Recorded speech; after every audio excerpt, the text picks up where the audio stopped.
कक्षा 12वीं हिंदी युवक भारती सभी विद्यार्थी भाई बहनों का इस पासिका में बहुत बहुत स्वागत। इसके पहले हमने वृंद के दोहे देखे थे, इसी के साथ साथ स्वाध्याय भी देखा था। आज इस तासिका में हम हिंदी का छठा पाठ पाक के 4 हथियार कन्हैयालाल मिश्र प्रभाकर जी का ये निबंध देखने जा रहे हैं। तो सबसे पहले हम लेखक से थोड़ा परिचित होंगे। लेखक कन्हैयालाल मिश्र उर्फ प्रभाकर, इनका जन्म 26 सितंबर 1906 को उत्तर प्रदेश के देवबंद गांव में हुआ। ये कथाकार, निबंधकार, पत्रकार तथा स्वतंत्रता सेनानी थे। इसी के साथ साथ इनकी प्रमुख कृतियां देखेंगे। धरती के फूल, जिंदगी मुस्कुराई, बाजे पायलिया के घुंघरू, जिंदगी लहलहाई आदि। इसी के साथ साथ पाक के 4 हथियार, यह कन्हैयालाल मिश्र प्रभाकर जी का एक निबंध है। निबंध का अर्थ है विचारों को भाषा में व्यवस्थित रूप में बांधना। हिंदी साहित्य क्षेत्र में निबंध को गद्य की कसौटी माना जाता है। निबंध विधा में जो पारंगत होता है वह गद्य की अन्य विधाओं को सहजता से लिख सकता है। तो आइए हम पाक के 4 हथियार, इस निबंध में लेखक हमें क्या कहना चाहते हैं, आज हम सर्वत्र देखते हैं कि युगों युगों से आज तक अनेक विचारक, दार्शनिक, संत, महापुरुष आदि ने समाज को पाप, अपराध, दुष्कर्मों से मुक्त करने का भरपूर प्रयत्न किया है। परंतु समाज की विडंबना यह है, इतने सारे सुधारक समाज को पाप से मुक्ति दिलाने का प्रयत्न युगों युगों से करते आए हैं, आज भी कर रहे हैं। परंतु पाप, अन्याय, अत्याचार, दुष्कर्म, इसका बोलबाला पुराने जमानों से आज तक हमें दिखाई देता है और यह बड़ी दुर्दैव की बात है। इसी के साथ साथ आज का समाज अनेक महापुरुष, उनकी जयंतियां मनाता है, उनका जय जयकार करता है, उनका जय घोष करता है। परंतु इसी के साथ साथ उनके स्मारक भी बनवाता है। अनेक महापुरुष होकर चले गए। आज भी समाज में उन्हीं महापुरुषों की जयंतियां सर्वत्र बड़े उत्साह के साथ दिखाई देती है। परंतु दुख की बात क्या है, लोग महापुरुषों को याद करते हैं, उनकी जयंतियां मनाते हैं, परंतु उनके विचार, उनके आदर्श आचरण में नहीं लाते हैं। यह सबसे दुख की बात है। कहने का तात्पर्य कि ऐसा क्यों होता है। अनेक विचारक, संत, महापुरुष विचारक,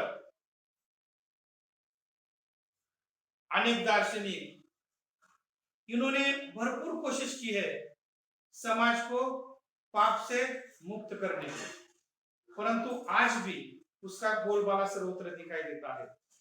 कहने का तात्पर्य यह है, उन्हीं विचारकों की, महापुरुषों की जयंतियां आज का समाज बड़े धूमधाम से मनाता है, लेकिन उनके आदर्श जो है, उनके उच्च विचार जो है, वे अपने आचरण में नहीं लाते।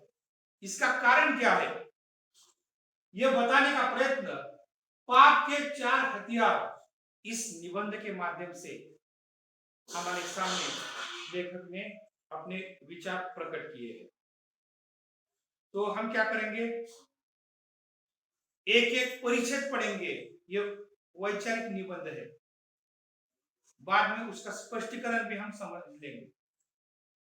लेखक ने किस प्रकार उपेक्षा, निंदा, हत्या और श्रद्धा को पाप के 4 हथियार माना है, पढ़ते समय की बात हमें समझ में आएगा।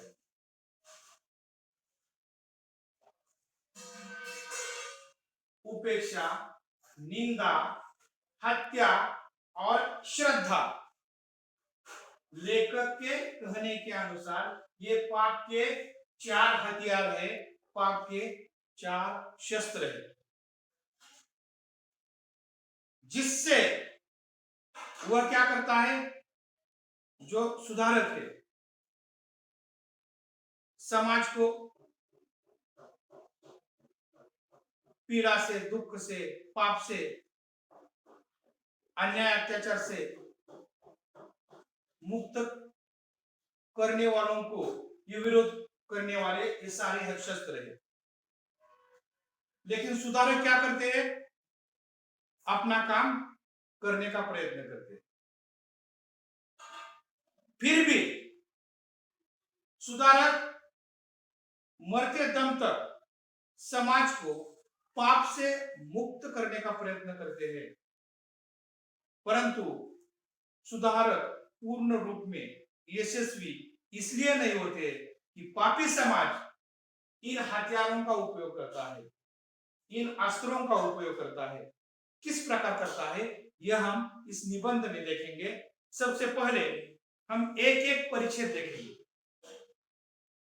और परिच्छेद देखने के बाद उसका स्पष्टीकरण मैं आपके सामने करूंगा। किताबें अगर आपके पास हो तो किताबें खोल सकते हैं। जॉर्ज बर्नार्ड शॉ का एक पैराग्राफ मैंने पढ़ा है, वह उनके अपने ही संबंध में है। मैं खुली सड़क पर कोड़े खाने से इसलिए बच जाता हूं कि लोग मेरी बातों को दिल लगी समझकर उड़ा देते हैं। बात यूं है कि मेरे एक शब्द पर भी वे गौर करें तो समाज का ढांचा डगमगा उठे। जॉर्ज बर्नार्ड शॉ, ये आयरलैंड में जन्मे हुए बहुत बड़े नाटककार, कुशल राजनीतिज्ञ और बड़े समीक्षक माने जाते हैं। लेखक ने यहां बताने का प्रयत्न किया है कि उन्होंने बर्नार्ड शॉ का एक पैराग्राफ पढ़ा है। वे अपने बारे में क्या कहते हैं, यह बताने का प्रयत्न इस पहले परिच्छेद में लेखक ने बताया है। बर्नार्ड शॉ क्या कहते हैं, मैं खुली सड़क पर कोड़े खाने से इसलिए बच जाता हूं कि लोग मेरी बातों को दिल्लगी समझकर उड़ा देते हैं। बात यूं है कि मेरे एक शब्द पर भी वे गौर करें तो समाज का ढांचा डगमगा उठे। ढांचा डगमगाना, इसका अर्थ आधारहीनता, ये मुहावरा है। जॉर्ज बर्नार्ड शॉ क्या कहते हैं कि लोग उनकी बात समझते नहीं है, ध्यान नहीं देते हैं। इसी के साथ साथ अगर सुनते भी है तो उनकी बात को दिल लगी समझकर, मजाक समझकर छोड़ देते हैं। अगर उनके कहने के अनुसार उनकी एक बात भी गौर से समाज सुनेगा तो समाज का आधार हिल जाएगा, समाज का ढांचा डगमगाएगा। इतनी ताकत जॉर्ज बर्नार्ड शॉ के कथन में है। वे मुझे बर्दाश्त नहीं कर सकते यदि मुझ पर ऐसे नहीं। मेरी मानसिकता और नैतिक महत्ता लोगों के लिए असहनीय है। उन्हें उगाने वाली खूबियों का पुंज लोगों के गले के नीचे कैसे उतरे। इसलिए मेरे नागरिक बंधु या तो कान पर उंगली रख लेते हैं या बेवकूफी से भरी हंसी के अंबार के नीचे ढक देते हैं मेरी बात। शॉ के इन शब्दों में अहंकार की पैनी धार है। यह कहकर हम इन शब्दों की उपेक्षा नहीं कर सकते क्योंकि इनमें संसार का एक बहुत ही महत्वपूर्ण सत्य कह दिया गया है। यह बर्नार्ड शॉ का ही कथन है। वे क्या कहना चाहते हैं कि लोग उनकी बात बर्दाश्त नहीं करते। इसी के साथ साथ उनकी मानसिकता और नैतिक महत्ता लोगों के लिए सही नहीं जाती है। उनकी बात लोगों के गले के नीचे कैसे उतर सकती है। वे उनकी बात नहीं मानते हैं, नहीं सुनते हैं, कान पर उंगली रखते हैं। कान पर उंगली रखना ये मुहावरा है जिसका अर्थ क्या है, बात को नहीं सुनना। आगे वे क्या कहते हैं देखेंगे।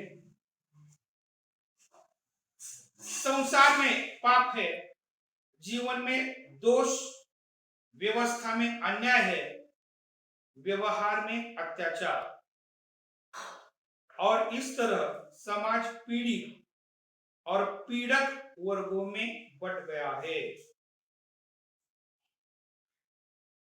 सुधारक आते हैं, जीवन की इन विडंबनाओं पर घनघोर चोट करते हैं।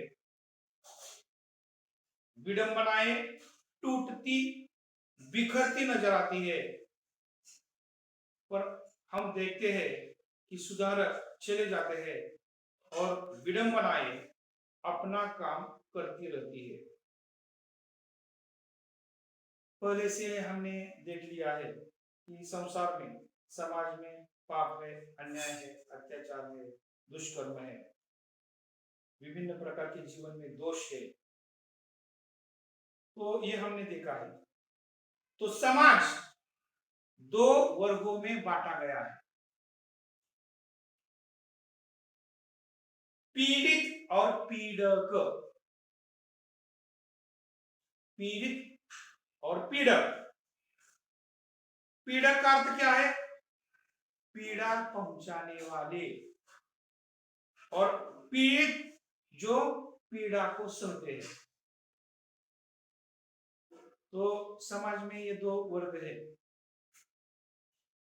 हम कह सकते हैं शोषक और शोषित। पीड़ित का अर्थ अन्याय, अत्याचार, पाप को सहने वाला, और पीड़क का अर्थ क्या है, जो पीड़ा देता है, पीड़ा देने वाला या पीड़ा पहुंचाने वाला। तो इसी प्रकार के दो वर्ग समाज में आज भी दिखाई देते हैं।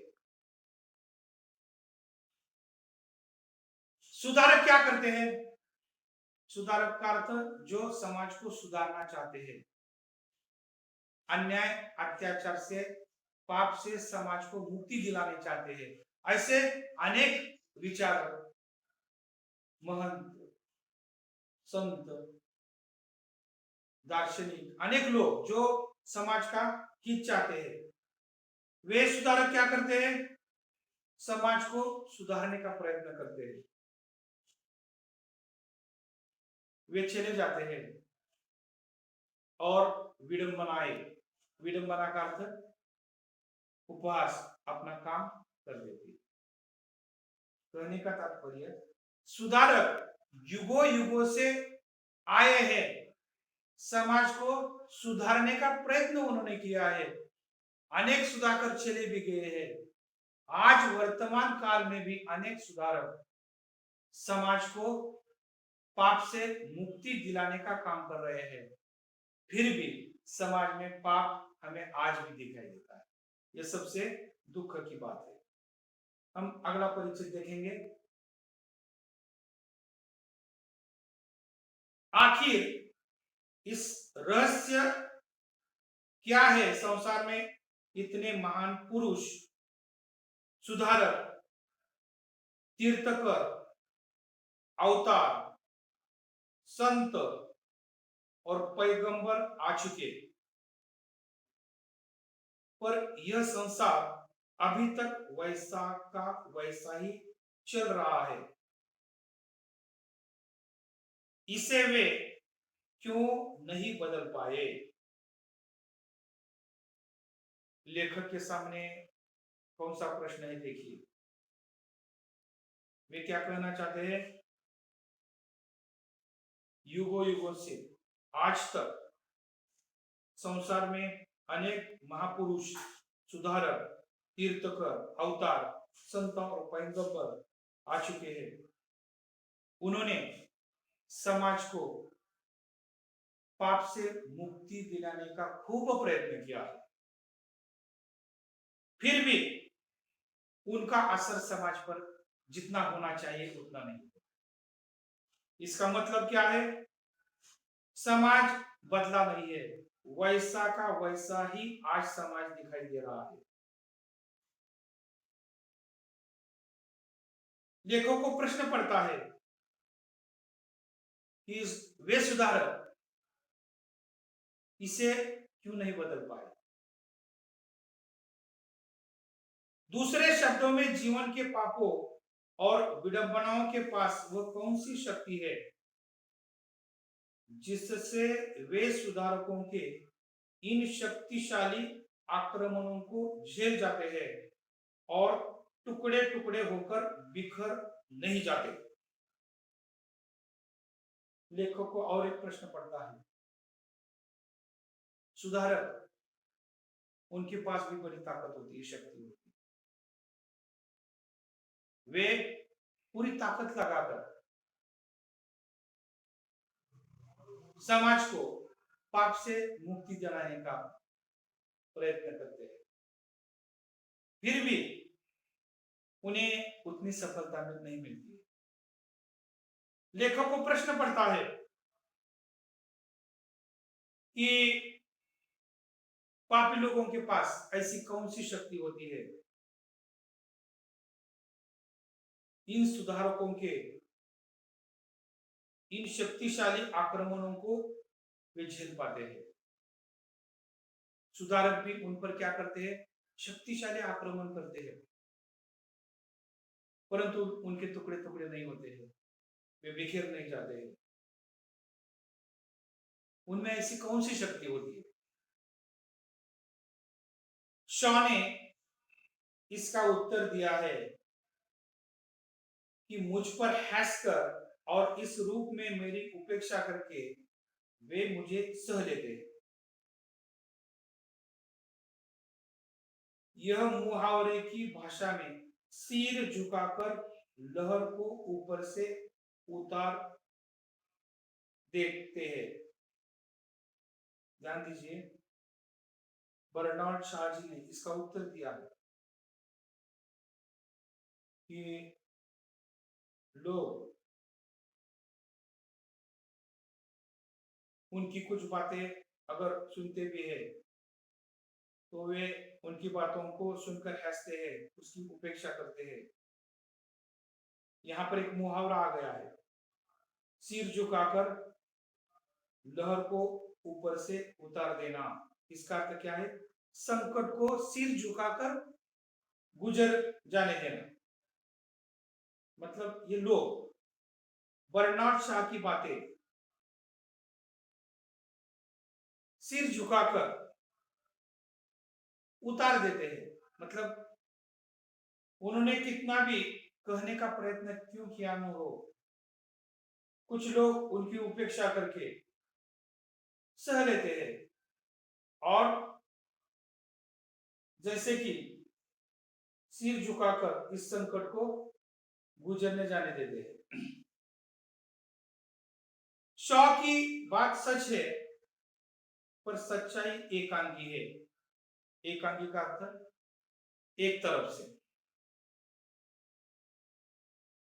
सत्य इतना ही नहीं है, आपके पास 4 शस्त्र है। पाप के पास 4 शस्त्र है जिनसे वह सुधारक के सत्य को जितना या कम से कम असफल करता है।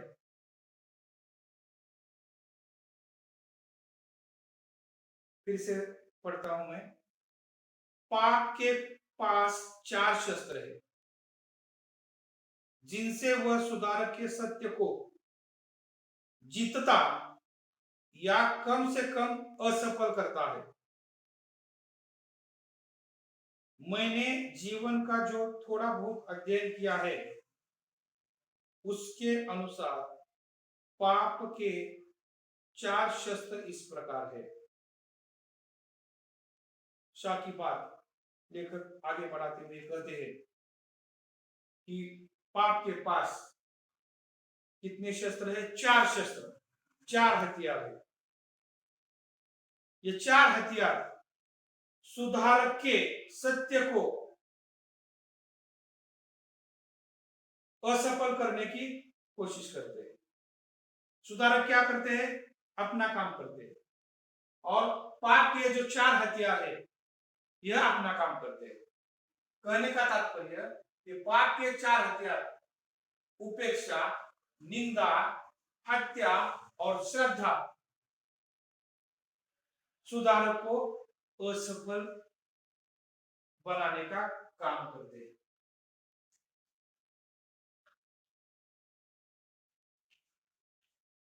पाप के 4 हथियार समझ में आए?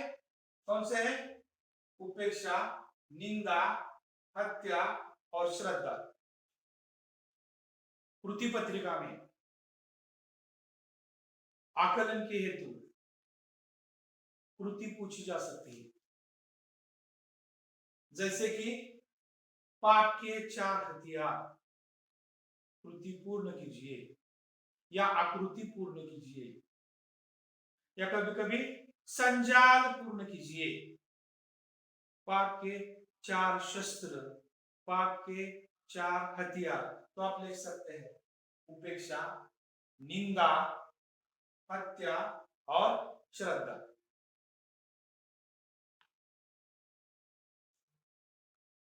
तो आगे हम पढ़ेंगे सुधारक पापों के विरुद्ध विद्रोह का झंडा बुलंद करता है तो पाप और उसका प्रतिनिधि पापी समाज उसकी उपेक्षा करता है, उसकी ओर ध्यान नहीं देता और कभी कभी कुछ सुन भी लेता है तो सुनकर हंस देता है, जैसे वह किसी पागल की बड़बड़ हो, प्रलाप हो। इन क्षणों में पाप का नारा होता है, अरे छोड़ो इसे और अपना काम करो। तो लेखक इस परिच्छेद के माध्यम से क्या कहना चाहते हैं? देखिए, सुधारक पाप के विरुद्ध विद्रोह का झंडा खड़ा कर देते हैं, विद्रोह करते हैं, पाप का विरोध करते हैं तो पाप और उसका प्रतिनिधि समाज उसकी उपेक्षा करता है, उसकी ओर ध्यान नहीं देता। कभी कभी अगर सुन भी लेता है तो सुनकर हंस देता है, मुस्कुराता है, उसकी उपेक्षा करता है। इसी के साथ साथ हंसकर वह पापी समाज सुधारक की उपेक्षा करता है। यहां पर ये जो पाप का पहला हथियार है, ये उपेक्षा है। एक तो सुधारक की बात पापी लोग, पापी समाज या पाप सुनता नहीं है। अगर सुनता भी है तो वह उसकी उपेक्षा करता है। इसका अर्थ ये पहला हथियार पापी लोग उपयोग में लाते हैं।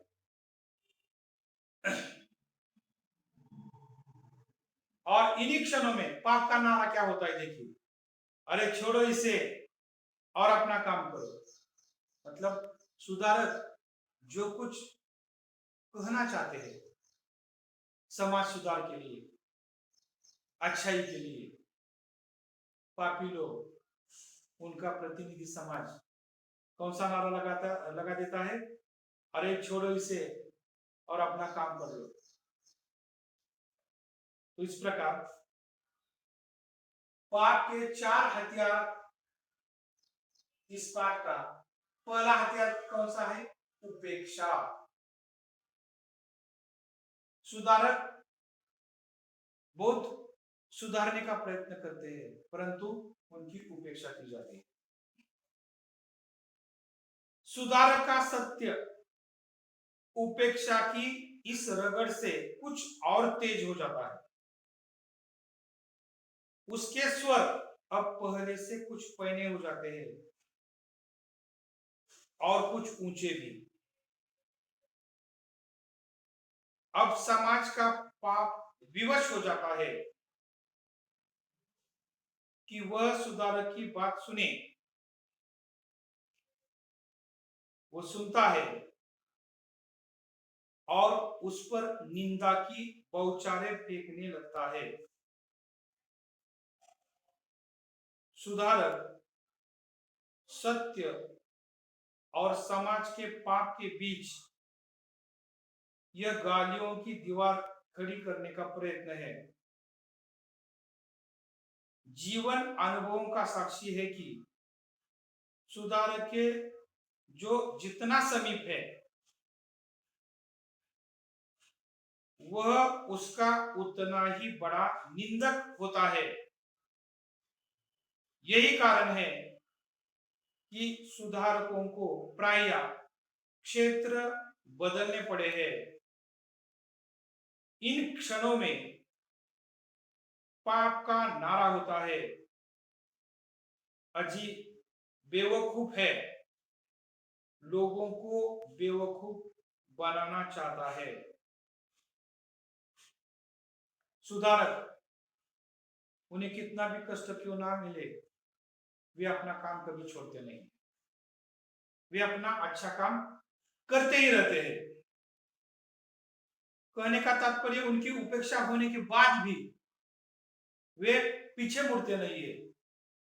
समाज को पाप से मुक्त करने के लिए वे अपना काम करते रहते हैं।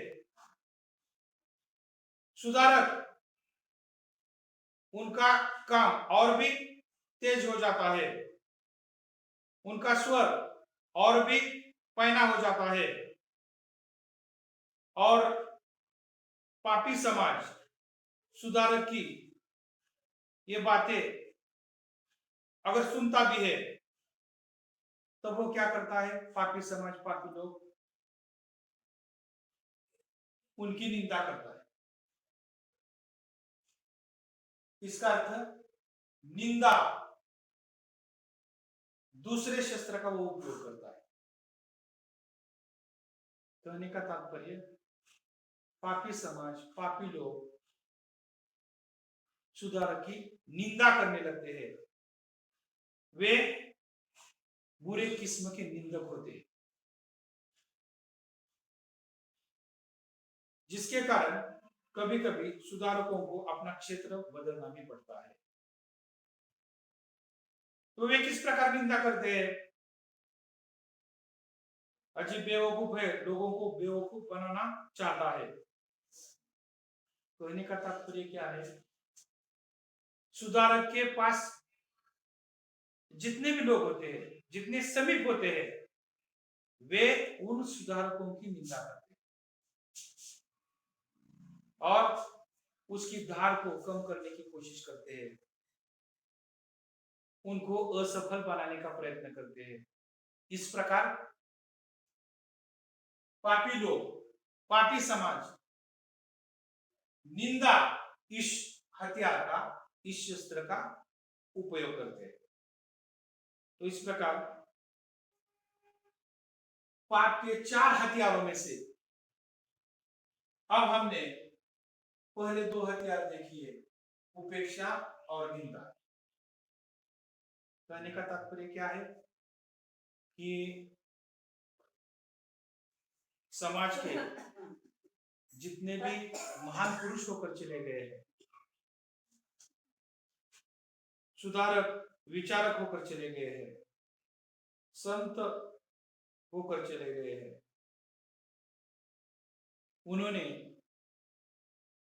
इस समाज के पाप को नष्ट करने का प्रयत्न किया है। उन्होंने जितना हो सके उतना काम किया है, परंतु कुछ मात्रा में वे जरूर सफल हुए हैं, लेकिन पूर्ण रूप में उन्हें सफलता नहीं मिली है, क्योंकि समाज में ऐसे अनेक पापी लोग हैं, उनका प्रतिनिधि पापी समाज है। तो पापी समाज किस प्रकार इन हथियारों को उपयोग करता है और उनको असफल बनाने का काम करता है, यह हमने अब तक देखा है। तो पाप के 4 हथियारों में से हमने आज पहला हथियार है उपेक्षा और दूसरा हथियार है निंदा, किस प्रकार अपना काम करता है यह देखा है। आगे की तासिका में हम पाप के अन्य 2 हथियार देख लेंगे, हत्या और श्रद्धा। हत्या और श्रद्धा भी उन महान विचारकों को असफल बनाने का काम किस प्रकार करते हैं, यह हम अगली तासिका में देखेंगे।